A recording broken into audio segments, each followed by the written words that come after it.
Picture this. It's early 1989, and you're a young race car driver with a late model in the garage. You hear that the Charlotte Motor Speedway has started up a NASCAR Sportsman Division for short trackers like you, allowing you to hit the high banks in old Winston Cup cars for cheap. Would you take it?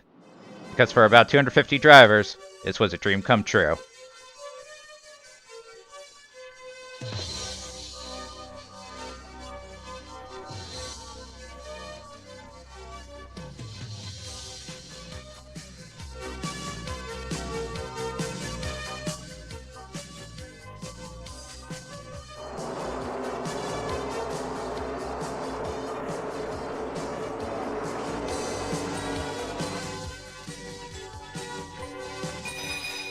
The NASCAR Sportsman Division was first announced by Charlotte Motor Speedway head Humpy Wheeler in January of 1989.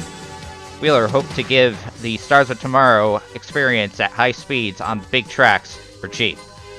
Drivers would use old Winston Cup or Busch Grand National cars with two-barrel carburetors to keep the speeds down. A Sportsman campaign would cost drivers as little as $25,000, about $60 grand today, though no guarantees of speed. NASCAR boss Bill France Jr. noted that the big leagues had become so competitive that a lack of experience would often keep a driver with a quality car from qualifying, hence the low bar of entry. Cars had to be no newer than 3 years old, and drivers who had run 5 or more Cup or Busch races were prohibited from racing in the division. Plans called for about 6 races in 1989, and while they didn't have a full schedule yet, they did know when they'd start. May 24th, the Wednesday before the 600, at the Charlotte Motor Speedway.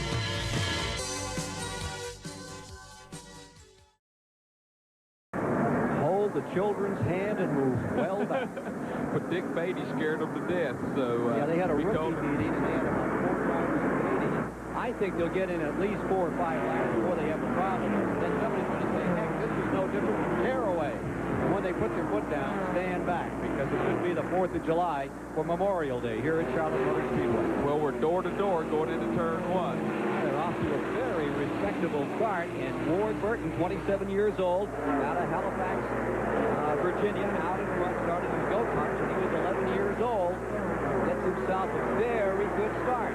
They're being very careful. Katie read them the Old and New Testament about how to run around this track the other day, and then he had the drivers come in, and by the time they got done, they were more pale than if they had run 600 miles under very rigorous conditions. He really gave them something to think about. Well, he borrowed the movie from... About 48 drivers gathered for the Super Speedway 150 to try and qualify. It was a short track jamboree as competitors with experience levels all over the spectrum worked on their cars in the infield of Turn 1, often in the blinding sun. They arrived on truck flatbeds and in small trailers, and some of the cars weren't even painted yet. But yeah, we were painting it in the parking lot of the hotel, like right before, maybe after a first practice or something, because that was something that Miller said they had to get that Miller beer off the car. Ward Burton of Halifax, Virginia set the best time and sat on pole of the 40-car grid. The number 62 Styles Acoustics and Drywall Olds for Bailey and Temple Racing set a time of 35.04 seconds, about 142 miles per hour. On his outside, Tim Bender of Golden, New York, snowmobile racing expert, giving stock cars a go. Mark Cox was the fastest of the Statesmen, a motorcycle racer from Walnut Cove, North Carolina. He started third. Fourth, the youngest of the Bodine brothers, Todd Bodine. Todd had been dissuaded from racing himself by his brothers, but the bug didn't stop the driver that later generations would call the Onion. Fifth place, Concord regular Dennis Setzer in the field's only Ford, and 6th, Georgian dirt tracker Jerry Knowles. Lined up 7th, North Carolina's Jack Sprague in the number 74 Hamke Race Cars and Parts Chevy. He'd moved down south from Michigan a couple years prior to get a racing career going, and he'd found a lot of success. Richie Petty, nephew of Richard, son of Maurice, started 15th, and 18th was Henry Benfield, Ken Schrader's gasman, apparently known for some wild antics in the garage.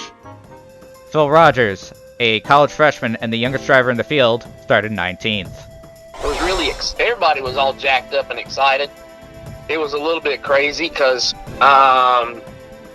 you had Monte Carlos, you had Buick, I had a flat back glass Buick Regal. It was a variety of bodies, people were running out there then. And the fact that it was going to be on TV and you got exposure, that was even more exciting. Lined up 20th was Robert Huffman, a couple years removed from breaking into the NASCAR Dash Series, and Tire Tom Pistone's son Pete started 21st. Kirk Shelmerdine, Dale Earnhardt's crew chief, started 22nd. Dale actually spotted the race for him from his hauler in turn 1. Alabama gang member Stanley Smith was 23rd at the gate, and also in the field, local racing aces Ron Burchett, Randy Porter, Robbie Faggart, and Jay Fogelman. The race was fully expected to be a crash fest, and Todd Bodine's spin on lap 4 didn't help matters. But once they got the race actually going, it was a clean show. There was only one sizable accident. Jimmy Neighbors Jr. struck the front stretch wall around halfway. Burton and Sprague traded the lead a couple of times, but on lap 82, Burton blew a tire in turn 3 and spun his car out. This allowed Sprague to lead the rest of the way, and his win was locked up by a late race accident where Phil Rogers, who'd had a long day and was a few laps off, blew a tire and collided with Dennis Setzer. And he came over and talked to Dad and I afterwards. He goes, dude, the tire blew. You had no control over it. It wasn't your fault. Don't worry about it. However, Sprague's jubilation didn't last too long. He was disqualified in post-race inspection when officials found the heads on his engine were too small. Smaller heads raised the compression of an engine, increasing its horsepower. It was found to be a manufacturing error. Sprague wasn't at fault. Regardless, he was moved to the back of the field, and Tim Bender inherited the inaugural Sportsman victory. Shelmerdine in second, Fogelman in third. 5 Yellows halted the Superspeedway 150, mostly spins off of turn 4. 28 of the 40 starters finished the 100 laps, showing that a bunch of newcomers could indeed race at Charlotte Motor Speedway in old Cup equipment, and they could put on a decent show. The proposed 6-race schedule didn't work out, but the division did return to the high banks one more time, another 100-lap race in support of the October 500-miler. The Wiscasset Mills Sportsman 150, held October 4th, 1989, had a couple of unfortunate firsts. Dwight Cass of Walnut Cove, North Carolina, was the series' first injury, busting his shoulder in an early crash. And there was also the series' first huge pileup, which took 8 cars out of the race. Tim Bender held off a pesky Todd Bodine to bring home the checkered flag, earning him an extra grand from Dale Earnhardt himself. After a successful first year, the competitors all got ready for 1990. 6 races were on the docket for 1990, and they got started at the Richmond International Raceway in April in support of the modifieds and the late models. Dennis Setzer brought home a whopping $6,000, holding off David Blankenship. The cavalry packed up and headed to Charlotte for a doubleheader in May. Sadly, one of the drivers would not return from the track. The May Sportsman festivities consisted of a 100-miler and a 150-miler, so drivers would have to time their way into both races separately through both qualifying and a pair of 20-lap heat races. On May 16, 1990, during the final practice session before qualifying, a pileup broke out in Turn 4, collecting Ted Comstock, Terry Sawyer, Peter Gibbons, and David Gaines. As everyone rolled to a halt, Steve McEachern rounded Turn 4 and slammed into the back of Gaines' Oldsmobile at full speed. Gaines, 27, of Goldston, North Carolina, was killed instantly, apparently struck by debris, while McEachern, an off-road racer from Phoenix, suffered a broken wrist. Gaines, a Caraway Speedway regular, was remembered by those who knew him as a skilled electrician who enjoyed the race on Saturday, church on Sunday life. He was a master engine builder, and a big fan of J.D. McDuffie. 2.7 seconds passed between the caution lights coming on and McEachern hitting the back of Gaines' Oldsmobile. According to crew chief Mark Reno, even though McEachern knew his way around a trophy truck, At Charlotte Motor Speedway, he was as inexperienced as someone pulled right out of the grandstands.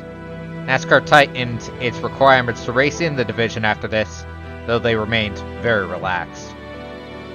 Norman got on the radio and told me I was rolling down the front turn 1 when this all went down.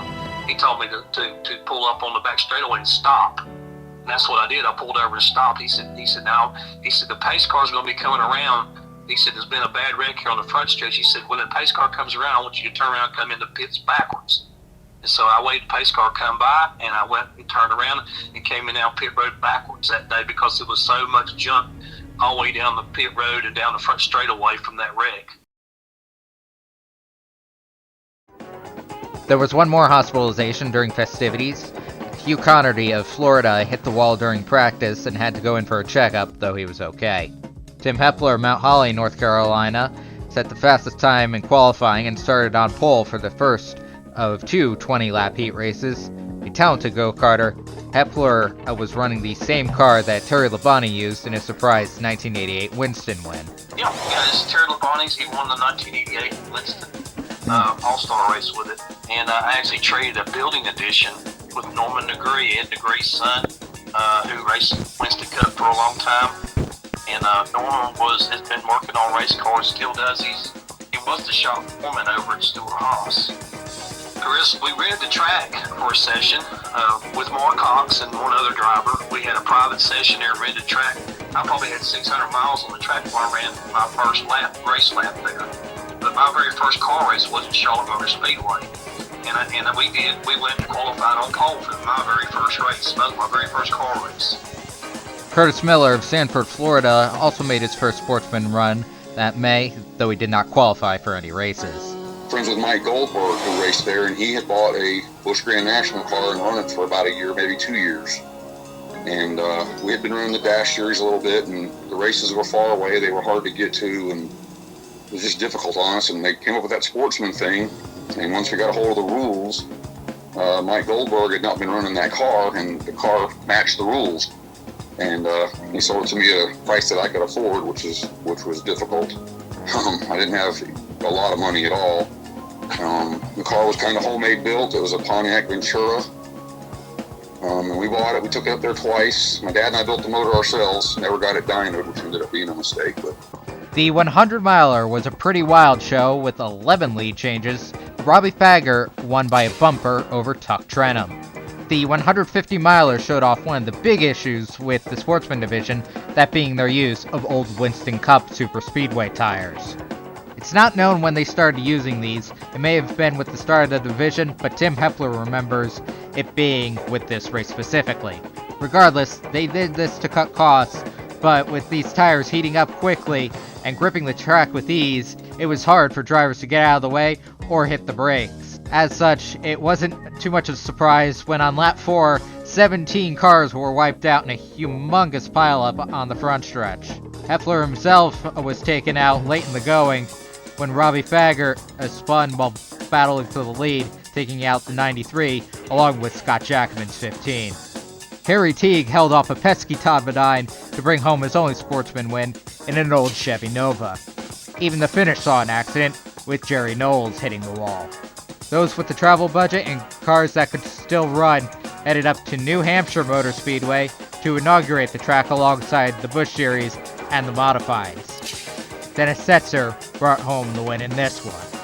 Robert Huffman swept the 150 and 100 milers at Charlotte that October, passing Dennis Setzer in turn 4 on the final lap in the ladder race. Tragic start to the year, but the Sportsman Division moved into 1991 ready for a fresh start. Regrettably, it would be one full of mayhem and destruction. 1991 started pretty quietly, despite being regarded as a crash-filled year, with the return event at Richmond. Qualifying was rained out, so drivers drew lots to see who would start first. Local dirt track racer Doug Sanders was the lucky pole sitter. He was passed by Dennis Setzer almost immediately, and Setzer led the rest of the way. 70 drivers showed up to the May tripleheader at Charlotte, some of whom would become Sportsman regulars. Among them was Steve Clark from Shelby, North Carolina.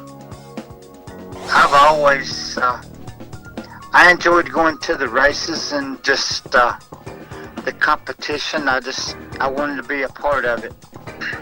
Me and Billy Standridge went to a Charlie Sentman auction in Charlotte one Saturday morning, and the car was there. It belonged to Mark Cox. He had banged it up in an earlier race, and he just brought the wrecked car there to move on.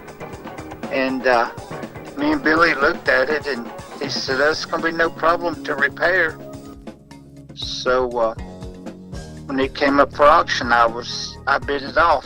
Festivities would also bring the division to the forefront due to a heavy crash suffered by a young dirt track racer by the name of Phil Ross. Philip Ross slid into an opening in the pit road wall, his car exploding into a fireball.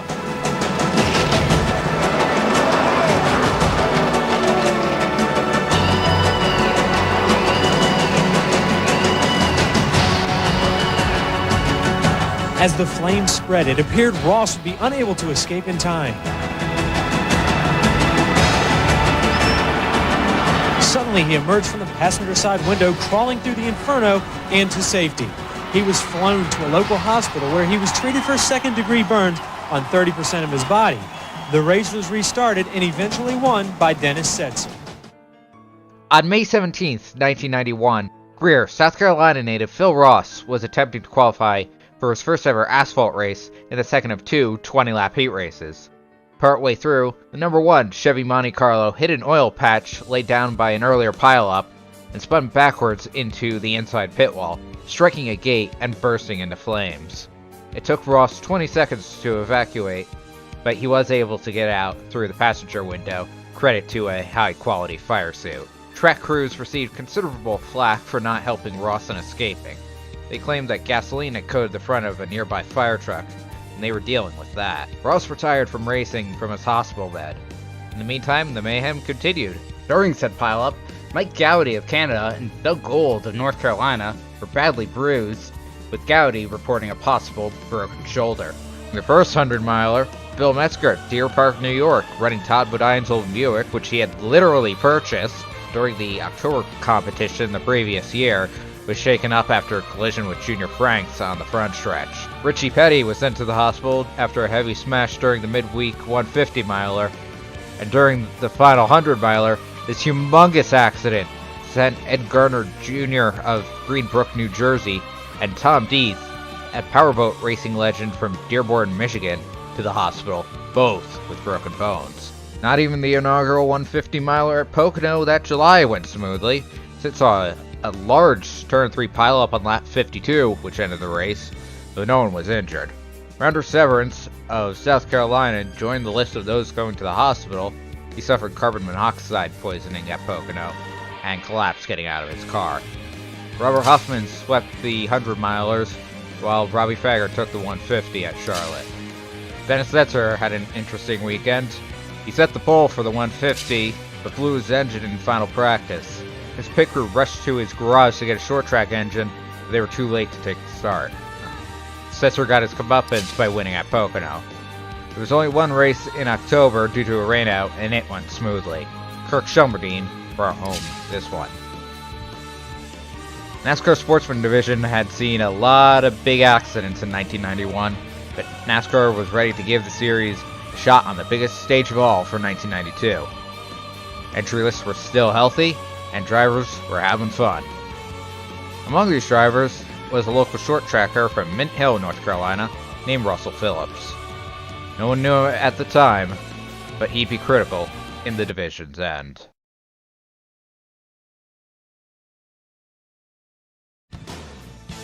There were a few talking points as the 1992 season got going. First, they'd be part of One Hot Night, the inauguration of Charlotte Motor Speedway's new lights. In fact, the 30-lap last chance qualifier for Race 1 was to be the first ever night race at Charlotte Motor Speedway. Second, Atlanta Falcons coach Jerry Glanville was getting into racing, and he was on the entry list for the Sportsman Opener. Third, the division had become a formal championship, completely sponsor the Igloo Coolers Sportsman Challenge. And fourth, a fatality. On May 15th, 1992, 40-year-old Gary Batson of Travelers Rest, South Carolina, suffered heavy burns in an incident on lap 4 of the Last Chance qualifier. Red Everett, a fellow South Carolinian, lost control in turn 4, and as everyone tried to get by, Batson's number 96 and Floridian Neil Cannell in the number 88 collided, pinning Batson's Monte Carlo up against the wall. He was unhurt in the crash itself, but was badly burnt in the fire afterwards. It took about a minute to put the fire out, and Batson was removed and taken to the North Carolina Memorial Hospital at Chapel Hill's burn unit.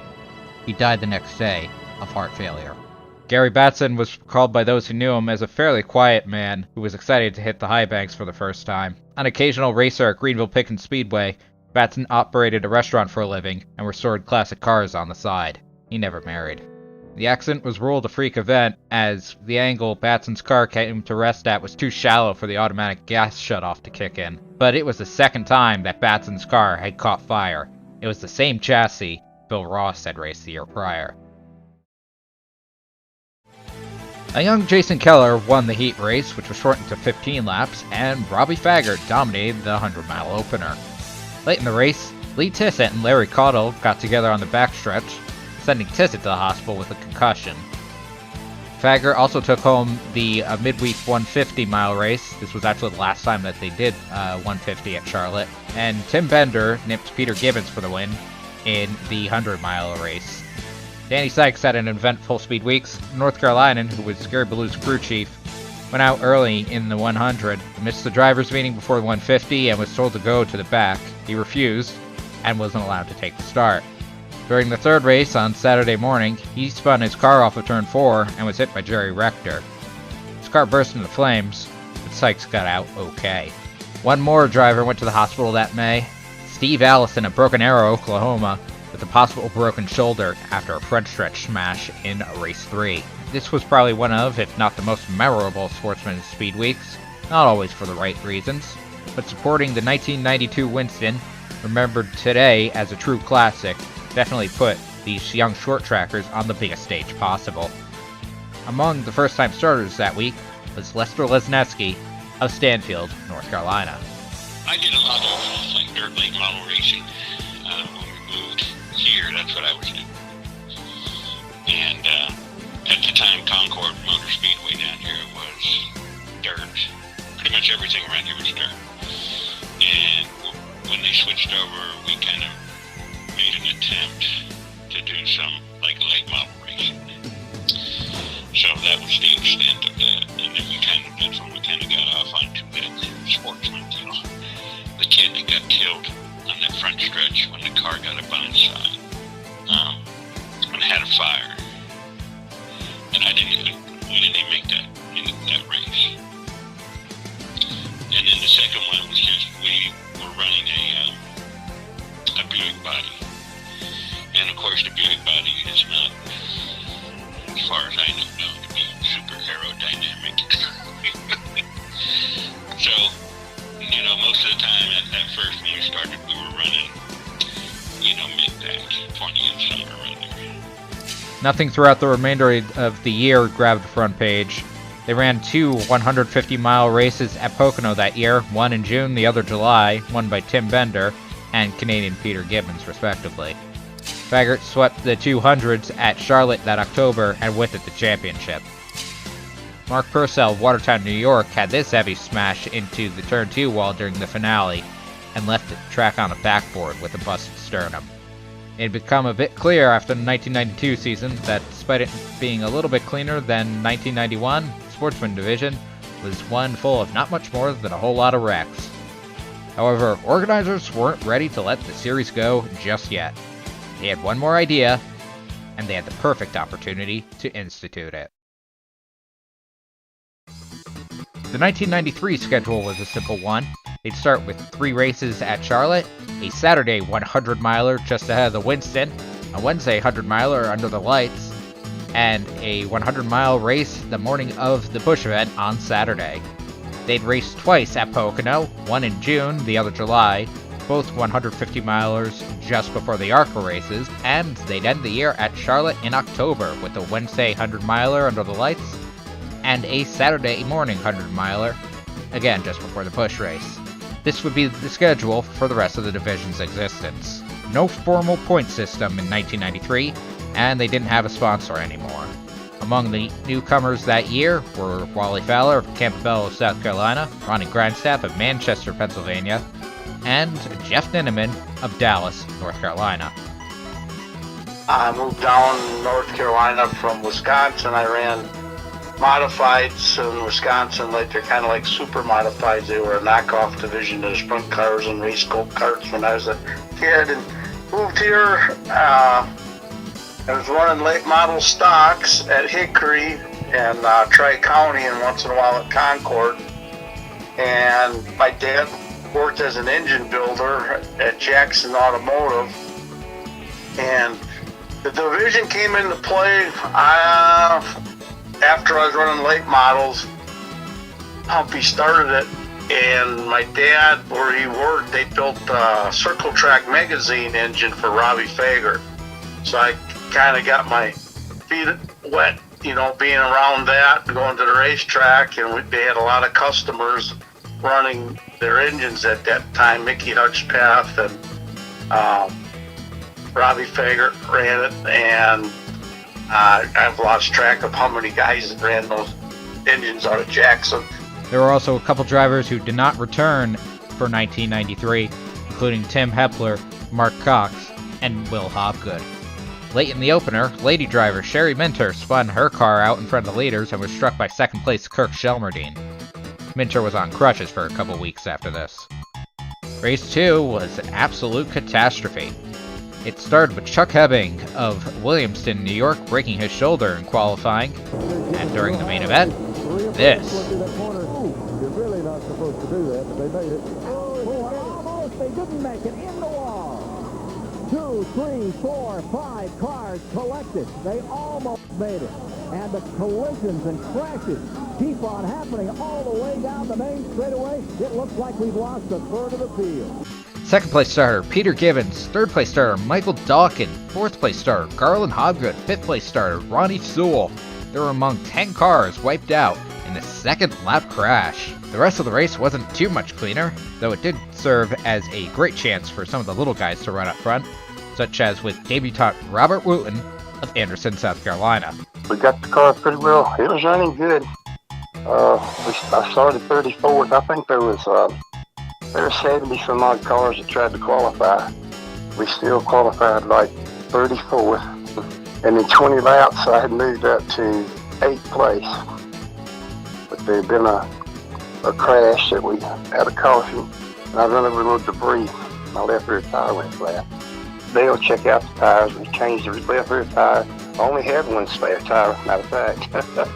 And it did not match up with the stagger that we figured out on the other 40 we had on there. But I think it might have helped, because it ran even faster, seemed like. This would be a turning point for the division. To cut down on wrecks, NASCAR implemented a single-file initial start. No more double-file starts at all for the Sportsman Division. They would line up one before the other and take the green that way. And clearly this worked, considering the next 2 races went caution-free. Yes, caution-free. No yellows at all. Tim Bender won the first 2 races of the year, but David Smith, Spartanburg, South Carolina, passed Bender late in the going in race 3 and denied him the hat trick. Jerry Knowles won his only sportsman race at the June Pocono event after somehow doing the whole 150 miles without a fuel stop, running half throttle for most of the second half of the event.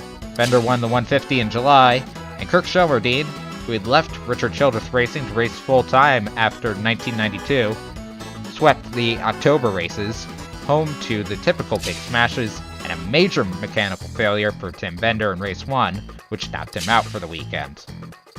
David Smith won the title that year. According to team owner Walter Tollett, an official basically just told him that they were that year's champions. This would be the last year that they handed out a title in the division. It would go right back to being an exhibition series in 1994. 1993 season ended very typically, and the cavalry got ready for 1994. Montes, Thunderbirds, Cutlasses, LeSabres, a Regal or 2, and an occasional appearance by a Grand Prix, and even a Chrysler Imperial. They would be in for one heck of a show in '94, perhaps one of, if not the best season for the NASCAR Sportsman Division. '94 was like a complete reboot. Many drivers came, went, bought, and sold. Kirk Shelmerdine sold his sportsman equipment and moved up to ARCA, so Marty Ward of Marietta, South Carolina, who had raced in the series since the first year, bought his old cars. I just always talked about just how different it was coming from a short track background. You know, it was a good way for people that had only really raced on short tracks to try to get some experience on some of these bigger tracks out there. And my dad talked to me especially about his first time at Charlotte and just feeling the draft and just how much of a good experience that was as a driver. David Smith sold his Chevy Monte Carlo for an Oldsmobile Cutlass. Said Chevy ended up in the hands of David R. Smith, a dirt tracker from Holt, Florida. Lester Lesnetsky picked up a great new car, apparently home built using VHS recordings he'd taken at Hutchinson Pagan, and Sherry Minter's eccentric Monte Carlo had a lot of speed too. Tim Bender, Peter Gibbons, Jerry Knowles ended their full-time campaigns, and new to the series were Gary Layton, part of the family which owns Concord Speedway, and modified racer Don Wagner from my home state, New Jersey. So they actually made phone calls. They talked to promoters of some of the tracks that I had raced at. I guess just to make sure you weren't a total hammerhead. I would say most of the guys that got into the sportsman cars, they were late model racers from down south. And, there were a few northern modified guys like myself that got involved with it, but none of us had any big track experience whatsoever. Nobody ever knew anything about drafting, but the NASCAR was really good with the pre-race procedure that they went through. There was always a couple of Cup drivers, maybe a Busch Grand National driver that would sit down with all the rookies. And I might be wrong. It might have been everybody who ran, not just the rookies. And they always, they gave you the same spiel about car getting sideways, don't try to correct it at these speeds, just turn it left and lock it down and let it spin to the inside. And it was good stuff to hear from guys who had actually raced at 150 plus miles an hour. Long preamble, but it was for a long year. Ronnie Sewell, racing the last car built by legendary race car builder Robert G., took home race 1. I had a friend who worked in the parts department for Hendricks, and he rented the back of Robert G's shop to build engines. So I got to know him through Roger Ligon, who worked at Hendricks. We had wrecked the car and needed a body put on it, and so he hooked us up with Robert G. We would go down and be at Robert's when he got off work at Hendricks, and we would have to take him to dinner. This was a routine. You'd have to go and you'd have to take him to dinner, and he took him to dinner, and he came back and he worked on the car a couple hours. He would take me only and go to his farm. He had a farm over in Concord, and I would have to follow him on his lawnmower and his wagon. I had to pick up rocks on his property. He was cleared it for pasture and that kind of stuff. But in the end, looking back, and for what he charged me wasn't nearly what it should have been. I think he was testing me. Race 2 went to Marty Ward after a first lap pileup and a big hit into the turn 4 barrels for Robert Wooten, which sent him to the hospital with a concussion. During race 3, Red Everett spun his car off of turn 4 and was struck by Ronnie Sewell. Everett's car exploded into flames, and he was quickly pulled from the car with minor burns. Both Everett and Sewell were taken to the hospital. In a bizarre irony, this was the second time that a South Carolina restaurant owner named Gary was involved in a fiery turn 4 crash in the Sportsman Division. Sherry Minter, who had set the pole times at all 3 races that May, was also wiped out, as was Kentucky's Donnie Mergard. Chris Everett, Red's son, was standing in the pit area and said he'll never forget the big smash. When you first see it, you're thinking, okay, he's dead. Your first thought is to start across the pit road, to go to the car, but then you realize, this car's coming down pit road, and, that's not going to be a good deal. And then, we saw, I can't think of his name, go in the car window and get it, get the fire extinguisher pulled and, start getting it out. While Robert G's last race car was demolished. The last few races I ran, we had tried to fix that car and it just it wasn't done. Later in the race, Sherry Blakely and Router Severance got together. Severance was taken to the hospital and was checked and released. Her crewmen Jerry Hawks and Jack Coachice suffered broken bones when debris entered the pit lane. Marty Ward won this one.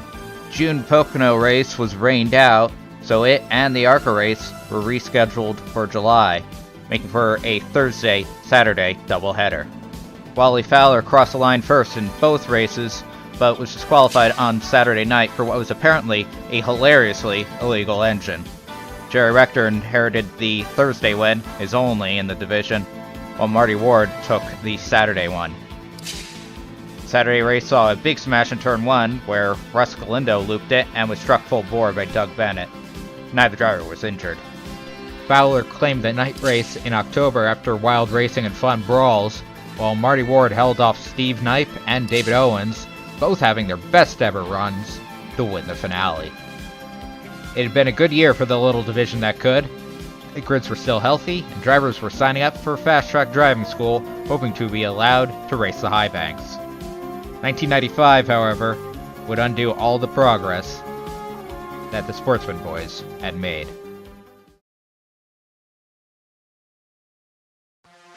Just one major talking point going into 95.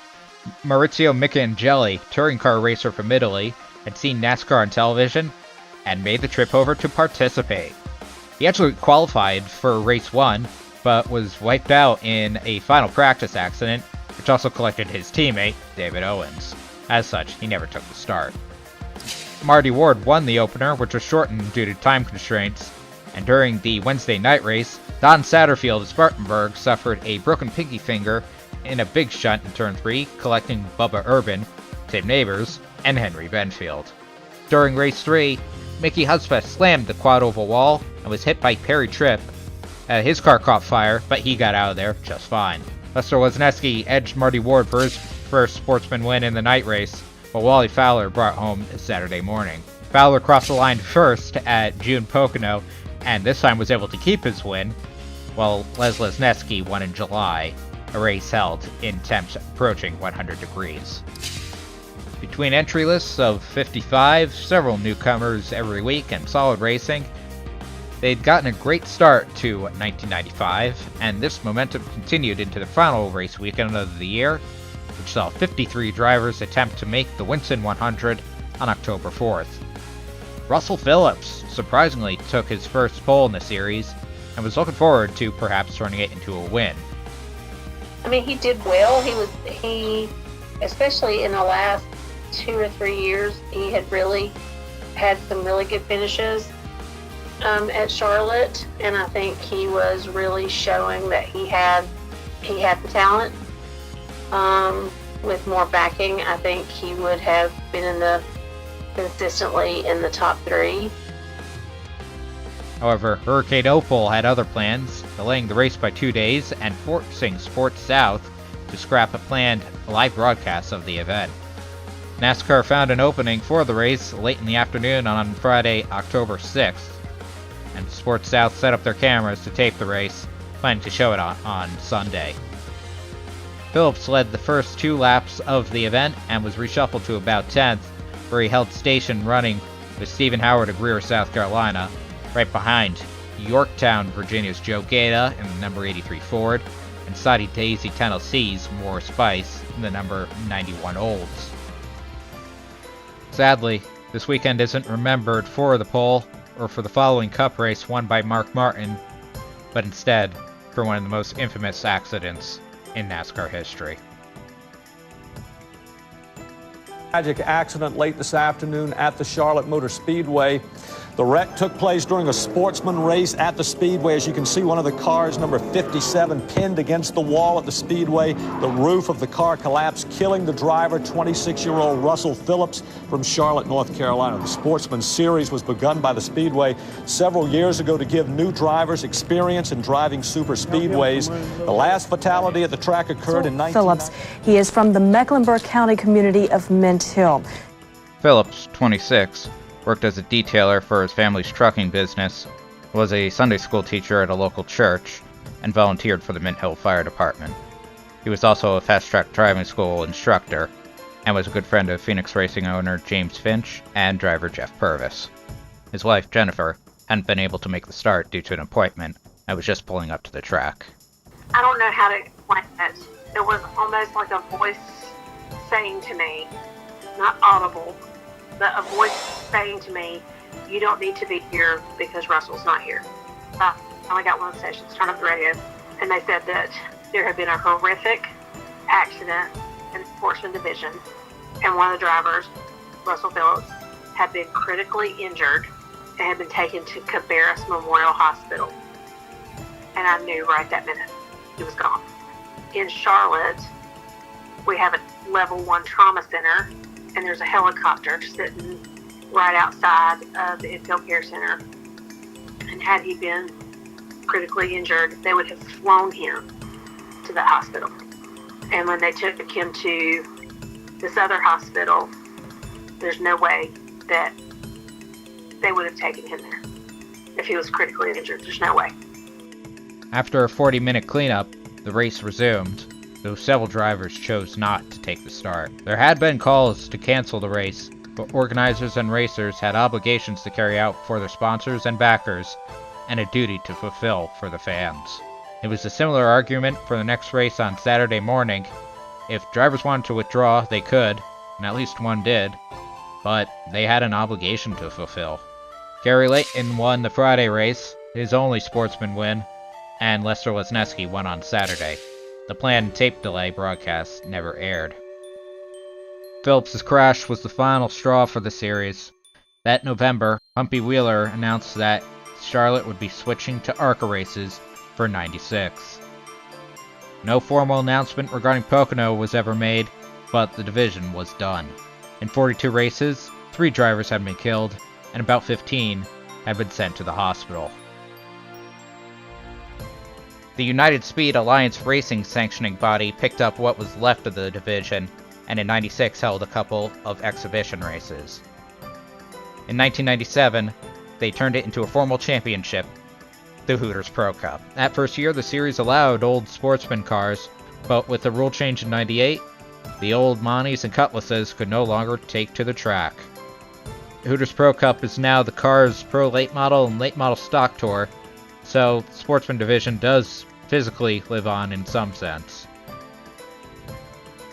Several drivers made the switch to Hooters, with Don Satterfield in particular becoming a regular for more than a decade.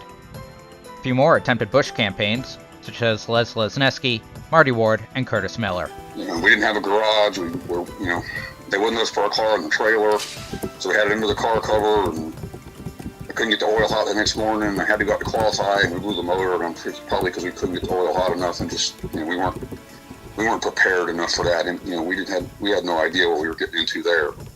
And we went to Charlotte, got the motor fixed, went to Charlotte, and the people that I had helping me with money that were paying the bills told me I pretty much had to make that race. So I wadded it up and turned forward trying to make that race.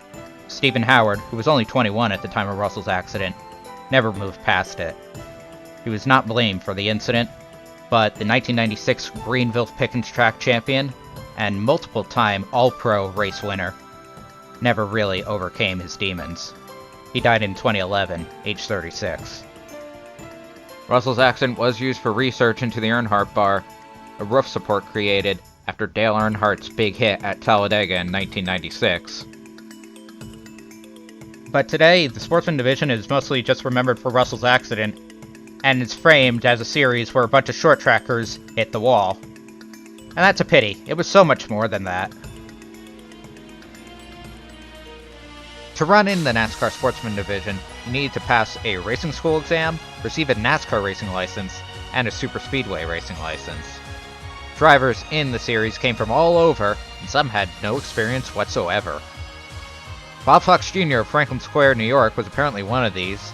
He ran the Sportsman Division on his life savings, and started a career afterwards as a racing coach. There were dirt trackers, asphalt racers, road racers like Vic Casera of Lancaster, Pennsylvania, bike racers like Mark Cox. Tim Bender was one of the best American snowmobile racers on record, while Tom Deeth was the best powerboat racer of his time. 3 women took a Sportsman green flag: Sherry Minner of North Carolina, Terry Sawyer of Australia, and Sherry Blakely of Texas. Minter started off as a Buck Baker Racing School student and ended up befriending Tommy Johnson, a Harry Mellon mechanic. They later married. But for the most part, they were normal people. From mechanics to metal workers, and from trucking company owners to restaurateurs. Everyone had a story as to how they got started racing sportsmen. Red ran the old late model Sportsman series, like South Boston, Hickory, Caraway. We didn't do any speedway stuff. And we had a car that had built, and for some reason it just, we had never completed it to run. It was a speedway car. It was a Le Mans. And Jerry Rector started running it. They were friends. Daddy had helped Jerry over the years with cars and motors and some sponsorship and stuff. The Chevrolet Monte Carlo was the primary choice for most sportsman teams. Parts were readily available and less expensive at the time than other manufacturers. They were easy to get to grips with and quite aerodynamic too. It's possible someone used the Lumina, though I'm not sure.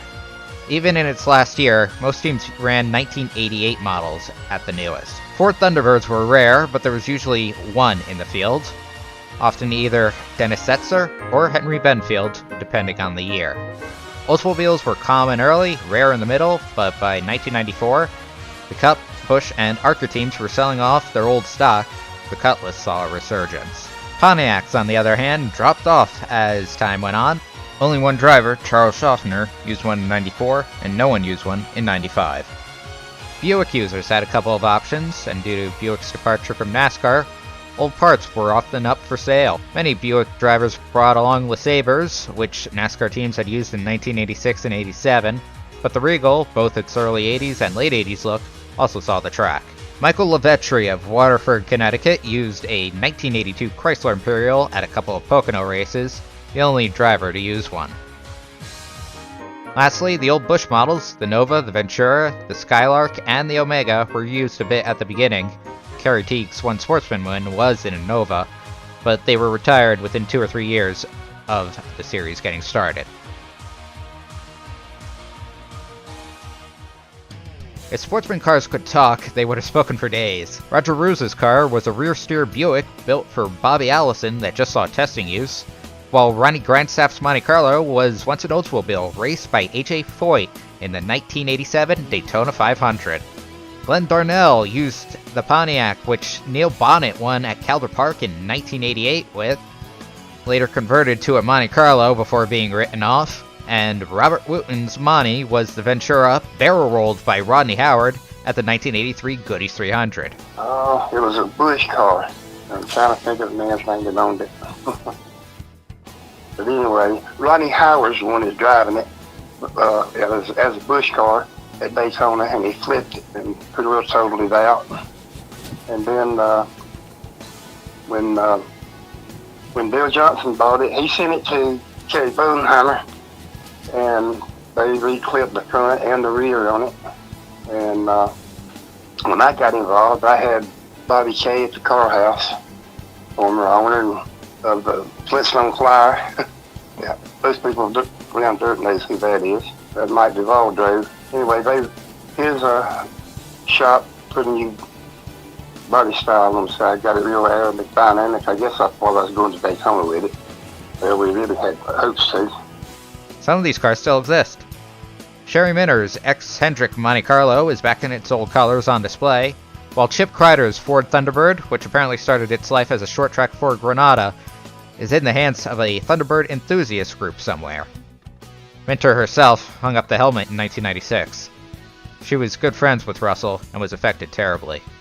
And to this day, they are still finding old Sportsman cars every once in a while, such as Bill Metzger's Monte Carlo and the old Todd Bodine Buick, and John Schumann III's Monte Carlo raced in 1993, which was restored and is currently up in Wisconsin. Marty Ward held on to his automobile. The car, nicknamed Willie, was restored in 2023. The car is nicknamed Willie. It's the last car that Robert G. ever built from the ground up, body and all. And I believe someone else drove it before Shelmerdine drove it. But when Shelmerdine got his last win, Lawrence Ledford, who owned the car during my dad's racing career, he walked up to the owner and told him right there, he gave him a price, and he asked if he could leave with the car. And after that race, they loaded it up right there, put everything in boxes, and brought it back home. There were 42 Sportsman races across 4 tracks. Charlotte had 30, Pocono had 9, Richmond had 2, and there was only 1 at New Hampshire. Tim Bender won the most with 7. He eventually picked up a bush ride with Robbie Reiser, but was badly shaken in a qualifying accident at Bristol in 1997, and was replaced by a young kid named Matt Kenseth. Marty Ward had the most top 3s with 13, and top 5s with 14. Bender scored the most poles with 6, and Jerry Rector, who hung it up in 2000 after a Hooters Pro Cup campaign, ran the most races, 34. The oldest Sportsman driver was 64-year-old Glenn Darnell of Virginia, while 19-year-old Phil Rogers was the youngest. Ward, Rector, and Mooresville, North Carolina independent Tom Sherrill all ran at least 1 race per year. And now on to some odds and ends.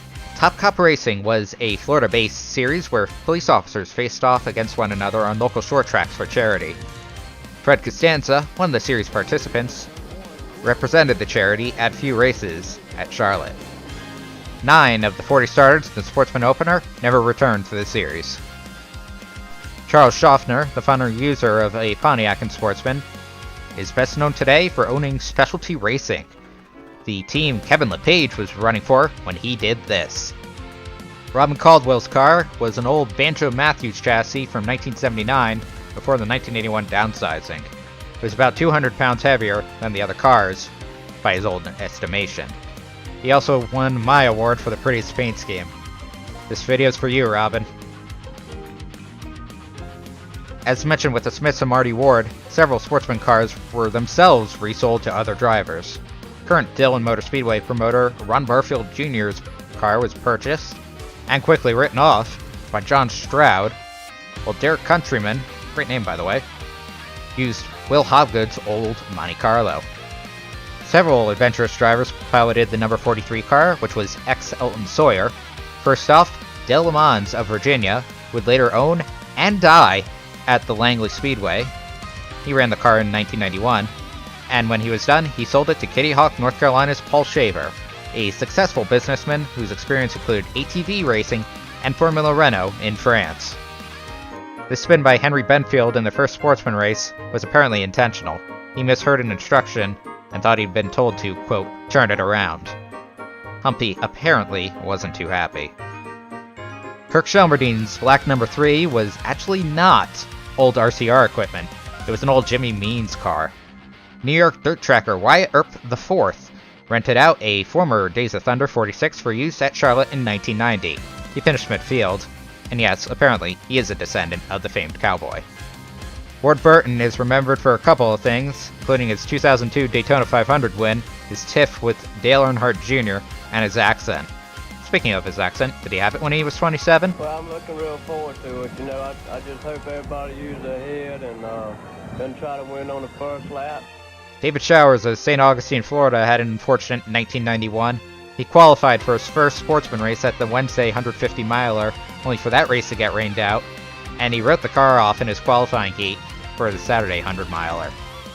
Leo Hindery Jr., a successful businessman who went on to race at Le Mans and owned the Yankees Entertainment Network, not to mention Humpy's son-in-law, did some Sportsman racing in 1995. The quickest known sportsman lap at Charlotte was a 33.926 by Wally Fowler in October 1994. That's about 159 miles an hour. And finally, according to a Greensboro newspaper, Daytona was considered for the sportsman calendar in 1991. This, of course, never happened. Okay, I'll give my thoughts on that.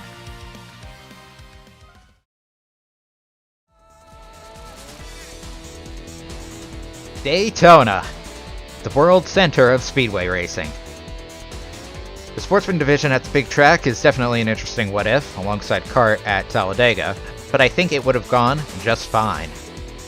First, let's take a look at the speed charts. This chart comes from October 1991, the race that was rained out. Kirk Shelmerdine with the best time, 34.87. Harry Page in last, 39.07. Sportsman drivers got faster over time, and Russell Phillips' pole time that final weekend was at 34.29. At the other end of the chart, Joey Crisco, 38.31. There were and are definitely still backmarkers in Cup, but the Cup drivers are trained in how to stay in the draft. On Sportsman, they learned on the job.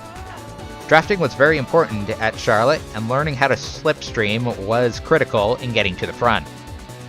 It was also important at Pocono on the straights, but once drivers got to the corners, it was time to pick a line and go for gusto.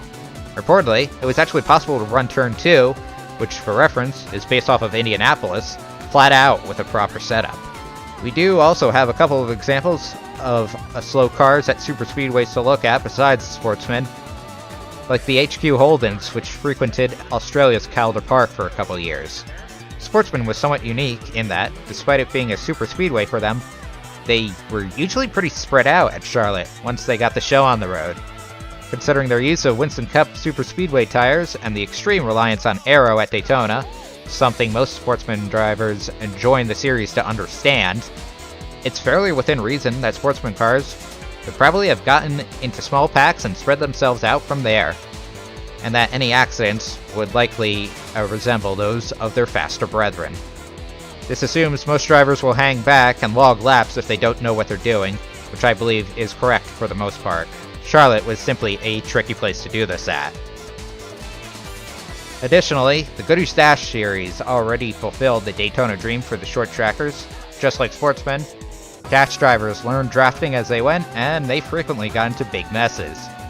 Gaps between the haves and the have-nots were also very common.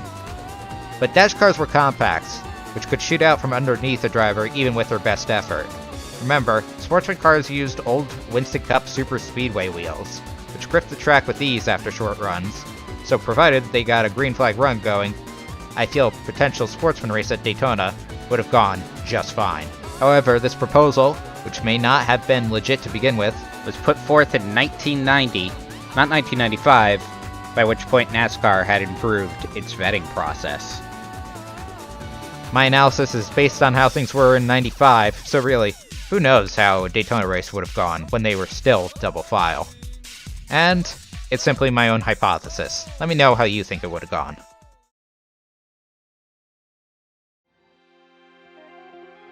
Now, my question. Would the division work today? There's no shortage of former high-level stock cars being used across the country, on short tracks, such as in the Grand National Super Series, and on road courses, like in the Sports Car Vintage Racing Association and the HSR, which recently started up a NASCAR sub-series. They even run overseas, Stock Cars Australia, Bernie's V8s, and more. So, would it work today? Cars from 2000 to 2014 have them hit the high banks with cost-cutting measures? Many of the drivers I spoke with said yes. I don't know how they would make it work. What would they use? I mean, what are they switching over from that they would have a bunch of old car bodies?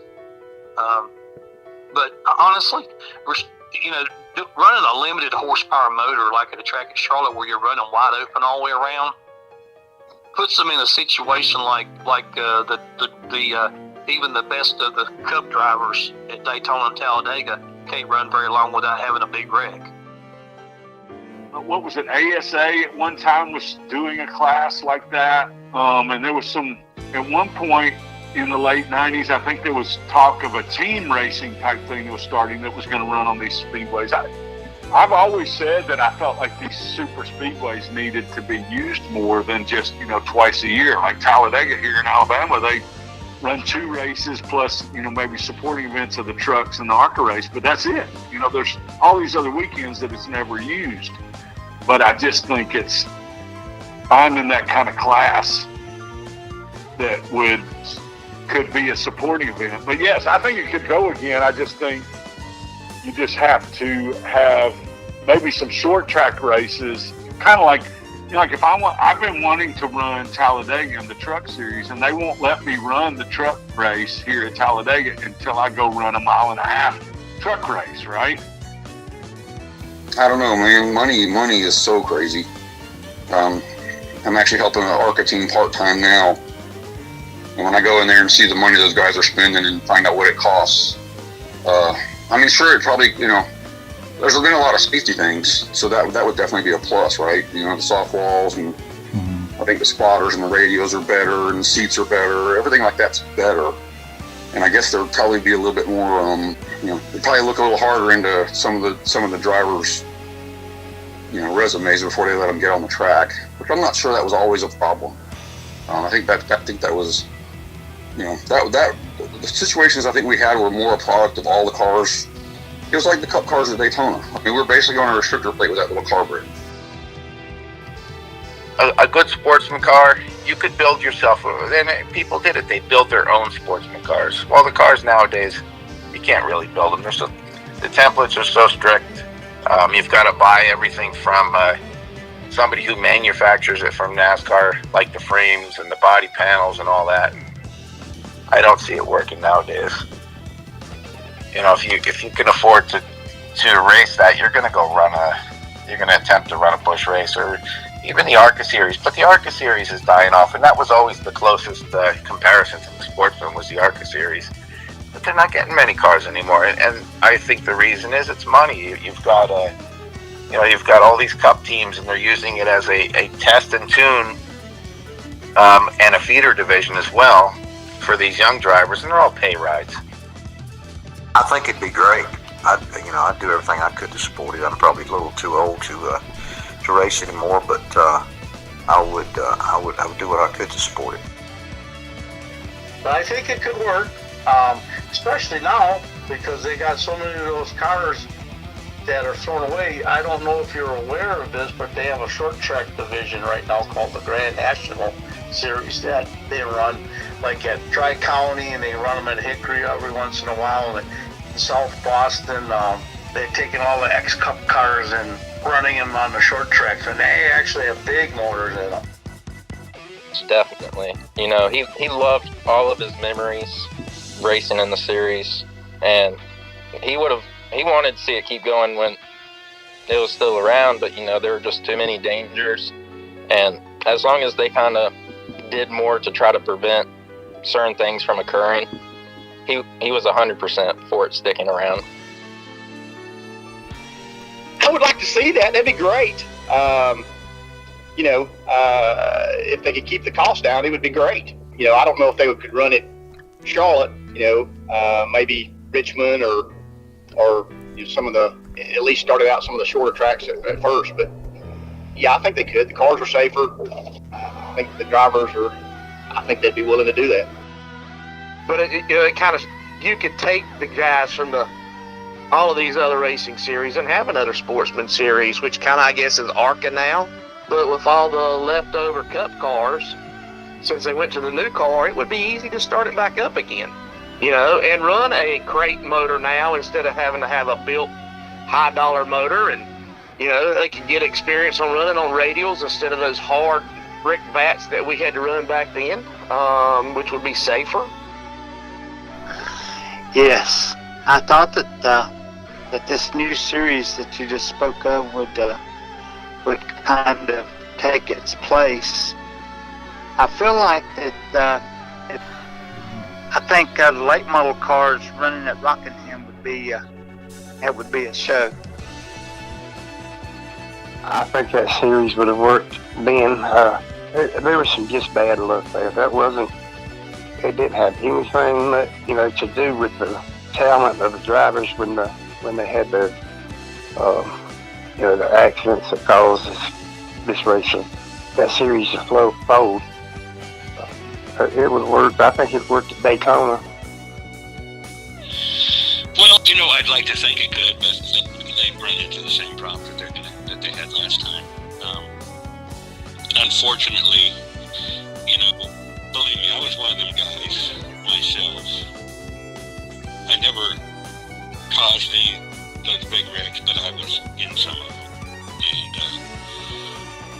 And, I guess people just don't understand how fast things happen when you're going that fast. I believe it is possible, but it's not going to be through NASCAR. I wish it would work, but the ladder to the NASCAR Cup Series is very different today. NASCAR Youth Series allows for teams to scout drivers into development programs when they're still 5 years old.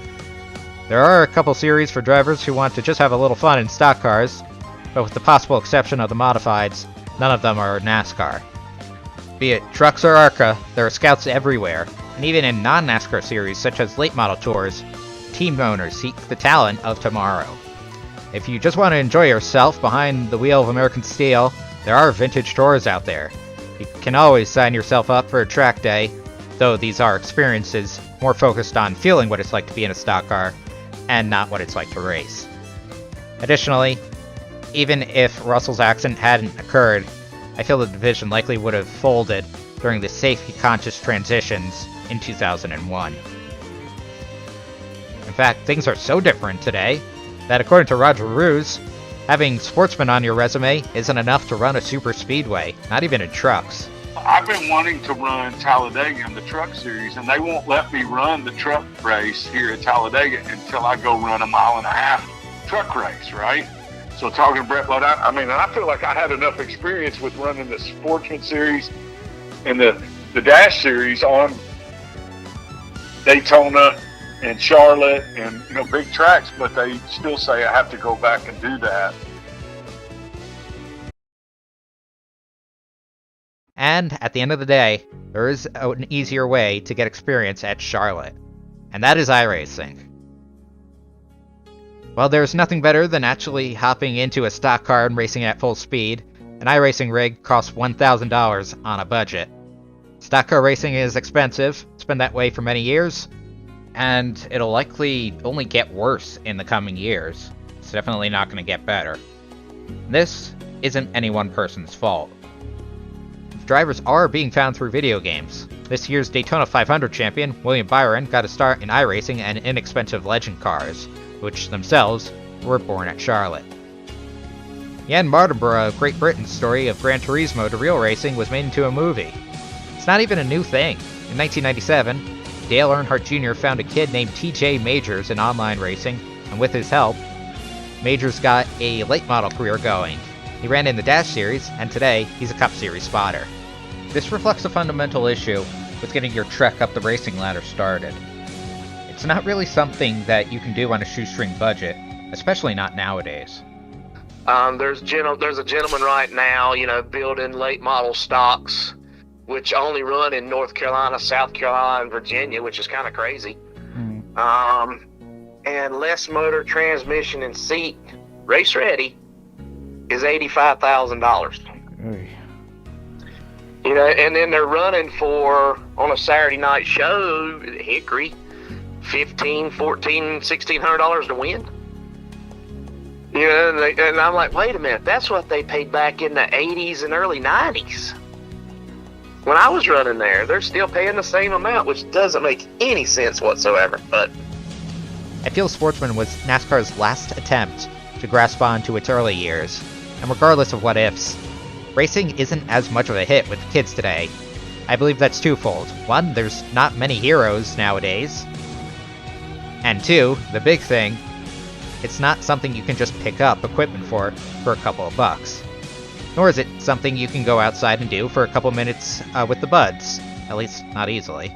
A late model is tens of thousands of dollars and requires hours of work, setup, and testing a week. An iRacing rig is $1,000 on a budget, few grand fully set up, and once it's ready, so are you. A dirt bike's a few hundred to a few thousand, and while they're dangerous, they can be ridden almost anywhere. And for those who want to go pro, it's quite a bit easier to do. There's even still grassroots teams in AMA motocross. Maybe NASCAR should take note. And outside of racing, a bat and a ball are less than $100 and can be picked up at any time. Now, can you still make your living as a race car driver? Or maintain a competitive late model or sprint car team while having a full-time job? Yes, but unless you have a lot of capital, doing so in NASCAR is just not worth it. And unfortunately, NASCAR just isn't interested in a modern sportsman division. So no, I don't think a sportsman revival is likely. And you know what? That's okay. The sportsman division was a thing of its time, a byproduct of that day when NASCAR put the onus not to get hurt on the driver. It's no longer like that, and regardless of whether that mindset is what made NASCAR drivers so fearless way back when, stock car racing is a much different world than it was in the 90s. We all want it to return to how it was, but it likely never will. And the fact that it'll never be that way again is what made 90s stock car racing so wild and memorable. We look back on the good times because chances are they're not going to happen again. There likely will never be another sportsman division, and that's why we remember it. So today, the sportsman division is a memory. Drivers have dispersed, many have retired, though some kept going.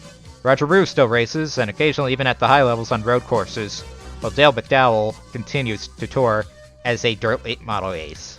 Don Wagner, Doug Sanders, Jeff Ninneman, Tuck Trenum, Robbie Faggart, all of them still race locally.